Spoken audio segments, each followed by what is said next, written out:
কেমন আছেন আপনারা? আশা করি অনেক আরে দনের বাল না না না সরি মুজাব্বেল মুজাব্বেল তোমার তুমি একটা কথা কইতে ভুলাই গেছি। আমার পুতনি ইন্টুটা তো দিবার দিবি, ইন্টুটা দিবার দে। ক ক কি কথা ক ক। কালকে আঙ্গ বাড়িতে মিলাদ আইয়া পইরো। না না না, আমি মিলাদ পড়ি না, আমি মিলাদ যাম না মিলাদে।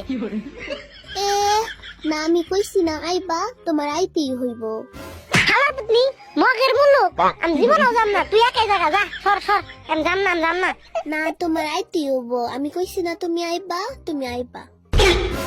খাওয়ার পুত তোর এত করে কইতেছে তুই তাও যাস না, আমারে কইলে আমি ওর কুলে যাই উঠতাম। আরে ভাই, ওই তো মিষ্টির দাওয়াত দিতাছে, এত টাকা দিয়ে ভাড়া দিয়ে আমি ওকে বেঁচে মিষ্টি খামু না। এ হে তুই তো হাসা কথা কইছস, এত টাকা ভাড়া দিয়ে তুই ওকে ওর একটা ভুলভাল বুঝে দি, একটা ভুলভাল বলবার বুঝে দেবো। হ হ হ ভুলভাল কিছু একটা বুঝে দি।